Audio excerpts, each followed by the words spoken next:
I was 19 years old.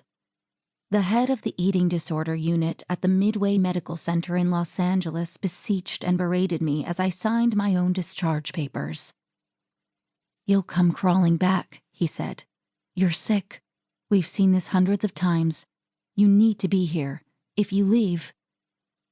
I had completed less than a week of the 6-week intensive inpatient program after years of spending day after day stuffing myself in order to vomit again. Bulimia is the willing, sort of, conscious, sort of, controlled, not really, purposeful vomiting after ingesting large quantities of food. I wasn't even interested in the food. I just needed something to throw up. Sometimes food, sometimes gallons of water.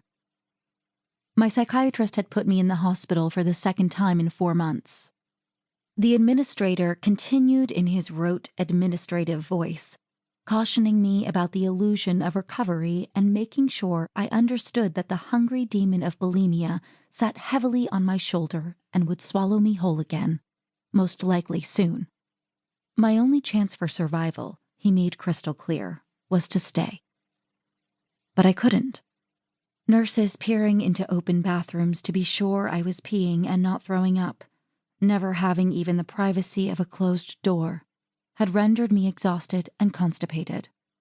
I felt like someone in a prison scene out of a Dickens novel or a group therapy scene from One Flew Over the Cuckoo's Nest. This was not the place for me. I have to leave. I told him the day before.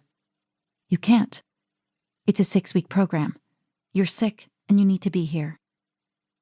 Finally, he acquiesced, but as I filled out the forms and checked the boxes about taking full responsibility for my own life, not holding the hospital liable, and acknowledging I was going against his professional advice, his voice changed.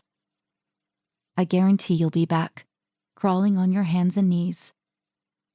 I walked out onto Olympic Boulevard knowing I would never go back there. And I knew I was in deep trouble. I had grown up in a land of privilege, in the coveted world of Hollywood. We lived in Studio City, just up the hill from Universal Studios. I went to a private prep school with actors and actresses and the children of actors, actresses, directors, and producers. I even auditioned for commercials when I was in elementary school and had a full set of headshots taken of my innocent face, looking sometimes giggly and sometimes sultry. I spent innumerable hours exclaiming, "Moist and chewy, it's delicious," in every possible permutation of speed, tone, emphasis, and pitch as I joined a child star friend for commercial acting classes at his house. I wasn't supposed to be in this much trouble. This was the summer of 1990. I had just finished my first year at Stanford and had spent the last few months in and out of eating disorder clinics. Over the next 6 years, I did everything I could to heal.